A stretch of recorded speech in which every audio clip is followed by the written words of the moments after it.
dan keluarga, dan juga kepada kita semua, dan semoga kita semua dijaga dalam istiqamah pada nilai-nilai kemuliaan dan kebaikan. Ini barangkali satu pandangan yang belum semuanya terutarakan.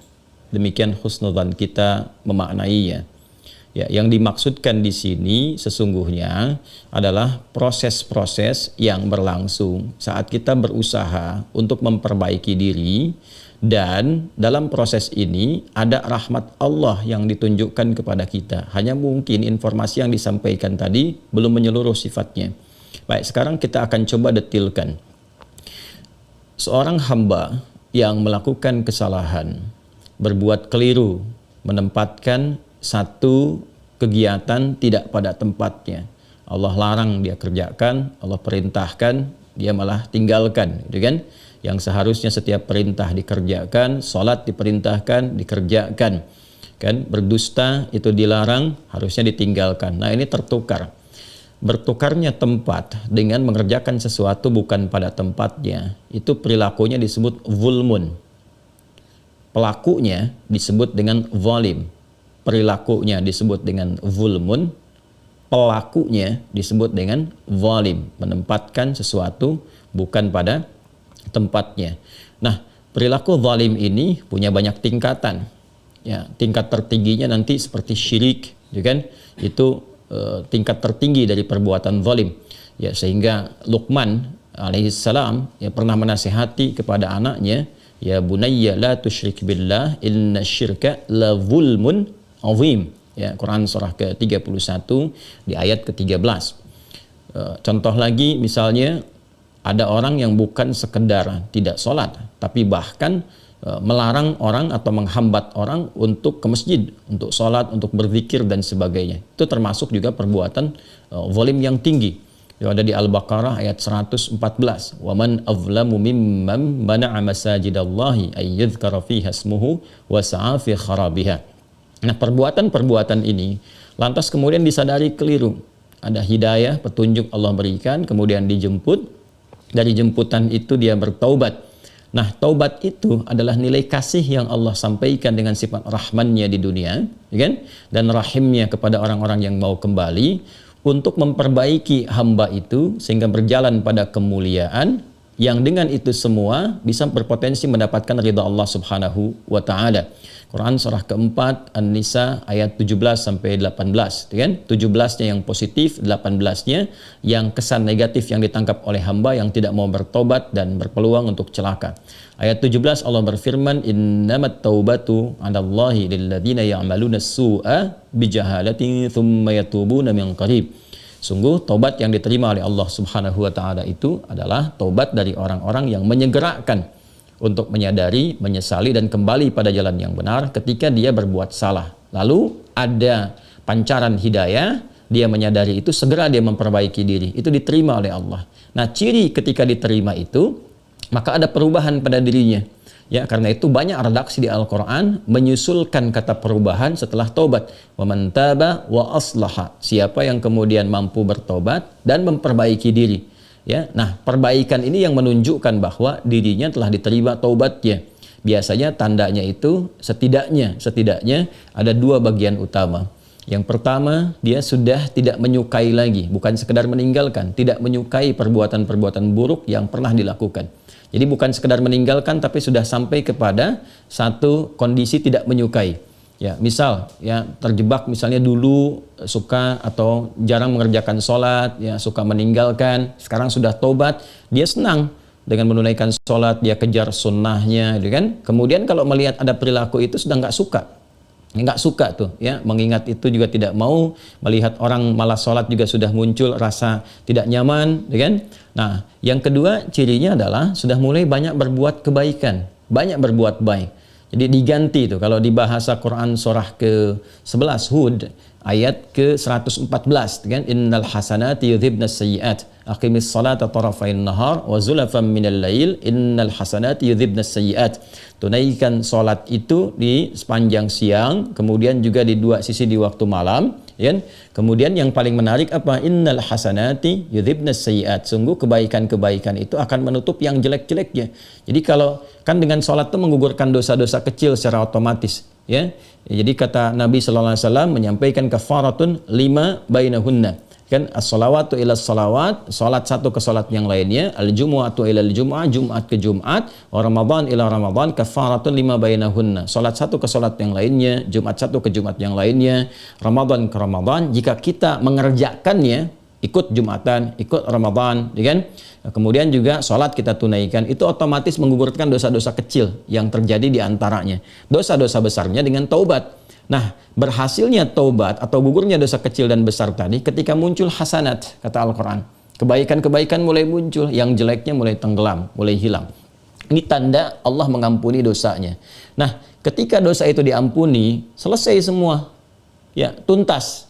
Yang itu gugur, yang jelek-jeleknya, yang semuanya hilang dengan rahmat Allah Subhanahu wa Ta'ala. Nah, gugurnya ini kalau sudah selesai, sudah. Ya, nggak terbawa-bawa lagi. Mau ke usia 40 tahun, 50 tahun, 60 tahun, sudah. Tidak ada yang dibawa dari dosa itu, digugurkan. Nah, cuma mungkin yang dimaksudkan itu di kitabnya. Di kitab itu kan ada yang dituliskan tuh. Setiap kegiatan kita, ya kan? Aktivitas kita, itu kan tercatat. Ada malaikat yang Allah tugaskan untuk mencatat. Kita di simpul kedua, di bab akidah itu belajar tentang malaikat. Ya, ada malaikat raqib dan atid, hafidhin, katibin. Semua aktivitas kegiatan kita itu tertuliskan di kitab. Yang baik dituliskan, yang jelek pun dituliskan. Jadi ketika berbuat dosa itu ditulis, karena malaikat kan nggak boleh bermaksiat, semua dikerjakan. Ya, malaikat nggak punya tip X, dia kan nggak bisa menghapus itu malaikat, tulis saja dituliskan. Ya, tulisan ini sebagai dokumentasi kegiatan malaikat yang dipertanggungjawabkan di hadapan Allah bahwa mereka tidak menyimpang, semua dituliskan baik dan buruk. Ya, itu yang menjadikan mereka itu sempurna dalam tugas. Itu di Quran surah ke-66 ayat yang ke-6. La ya'sunallaha ma amarahum wa yaf'aluna ma yu'marun. Malaikat itu tidak bermaksiat kepada Allah, mengerjakan tugas sesuai tupoksinya. Jadi yang baik ditulis baik, yang jelek ditulis jelek, dan dituliskan pula kalau sudah bertobat ditulis ini bertobat. Nah, ini mungkin yang dimaksudkan, ya, yang menyampaikan tadi atau dari kalangan ustadz dan yang lainnya itu terbawa. Yang terbawa itu bukan suasana dosanya. Dosanya sudah gugur dengan izin Allah ketika bertobat dengan tanda-tanda tadi. Kalau dia benar tobatnya, tobat nasuha. Nasuha itu dari kata nasihah, yang melapangkan hati. Jadi setelah tobat hatinya lapang, kemudian berubah menjadi lebih baik, diterima. Yang itu gugur. Cuman tulisan itu masih ada sebagai bukti pertanggungjawaban malaikat. Nanti saat hisab, nah ini kehendak Allah ya untuk menutup itu semua. Jadi nggak ada hisab lagi untuk itu. Satar ditutup tuh, mastura ya ditutup. Jadi yang ditampakkan yang baiknya saja karena sudah ketutup sama taubat itu nggak diungkap lagi. Ada lagi kondisi yang dibuka tapi nggak ditampakkan di khalayak. Ya itu hisab antara dia dengan Allah saja untuk menunjukkan tingginya rahmat Allah kepada hamba itu. Ya, jadi ketika orang ini berbuat salah, dosa dan sebagainya, ya taubat, kemudian selesai itu semua digugurkan dosanya, tapi catatan masih ada. Ketika kembali kepada Allah di akhirat kelak, di hisabnya dia berhadapan dengan Allah ditutup di hijab yang lainnya, sehingga nggak terdengar, nggak tampak, nggak kelihatan. Ya, karena standar awal itu semua dibuka. Wa may ya'mal mithqala dzarratin khairan yarah, wa may ya'mal mithqala dzarratin syarran yarah. Yang baik ditampakkan, yang buruk ditampakkan. Nah, nampak itu kelihatan oleh semua makhluk melihat. Oh, rupanya si fulan begini, ada kebaikan yang selalu disembunyikan, di akhirat diviralkan. Kalau sekarang kelihatan cuma 1-2 orang, atau ada bahkan yang tidak bisa mengakses. Sekarang musim digital, hampir semua bisa melihat, tapi ada orang-orang tertentu yang tidak memanfaatkan dunia digital ini, nggak tahu. Tapi di akhirat semua makhluk melihat, mengetahui kalau baik, oh ternyata si fulan itu hatinya bersih, baik, ya kelihatannya seperti orang biasa, tapi dia bersedekah sembunyi-sembunyi dan sebagainya. Sisi lain, ada orang yang kelihatannya baik ya, nampaknya bagus, tapi ternyata dia punya perilaku buruk dan sebagainya. Itu may ya'mal mithqala dzarratin syarran yarah itu. Nah, ada hamba-hamba yang dilindungi oleh Allah. Ya, ditutup saat hisab. Jadi antara dia dengan Allah saja. Nah, ditunjukkan oleh Allah. Nah, kamu ini berbuat begini dulu nih, ya kan? Nah, dengan rahmatku itu sudah diampuni, sudah selesai, sudah ditutup semuanya. Jadi yang diungkap cuma yang baiknya saja. Nah, inilah diantara syafaat yang langsung Allah berikan kepada hamba itu, ya menutup semua kisah-kisah buruknya dan menunjukkan rahmat Allah untuk mengampuninya. Sehingga terasa kita secara personal. Ya, logika Atau satu gambarannya kurang lebih seperti ini, laisa kamitslihi syai'. Ya, kalau kita ingin mengambil analoginya, ada misalnya di perusahaan ya 100 orang karyawannya, pimpinan melihat di CCTV ada satu orang keliru, ya, mengambil yang bukan hak ya misalnya kan.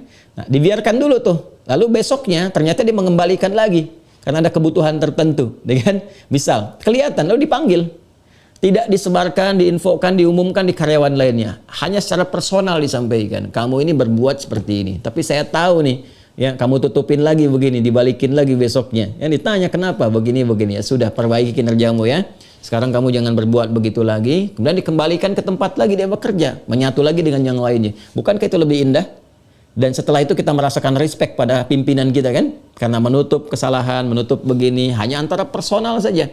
Nah, betapa indahnya ketika kesalahan yang diperbuat oleh hamba saat di dunia itu, dia bertobat, digugurkan oleh Allah. Tandanya menjadi baik. Tapi tulisannya ada, malaikat menyetorkan kan? Menyampaikan. Dan ditutup oleh Allah subhanahu wa ta'ala. Semua yang jelek-jelek tadi, sudah antara dia dengan Allah, diberikan rahmat Allah, yang terbuka hanya yang baik yang saja disebar. Yang salahnya sudah ditutup, diampuni, selesai. Dan dia menerima kitab di tangan kanannya. Biyamini. Ya, dan bahagia kembali kepada keluarganya orang-orang beriman, di kalangan orang beriman, dan mendapatkan rahmat Allah subhanahu wa ta'ala.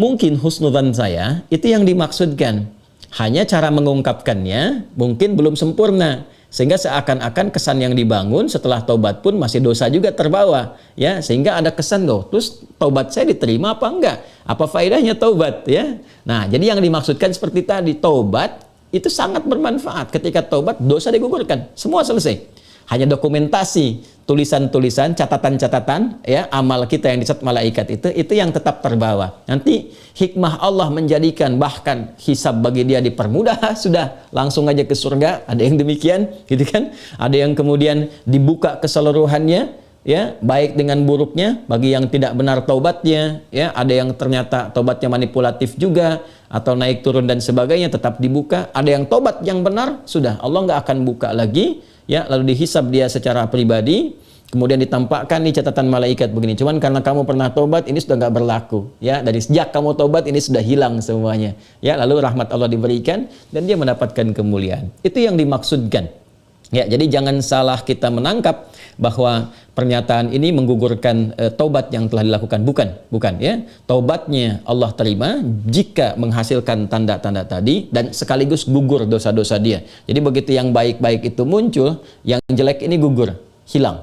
Ya, dan saat hisab itu terjadi penguatan akan gugurnya dosa-dosa yang dimaksudkan. Itu barangkali maksud yang diutarakan tadi, dan mudah-mudahan dengan itu kita mendapatkan rahmat Allah Subhanahu wa taala. Demikian ya. Saya kira bisa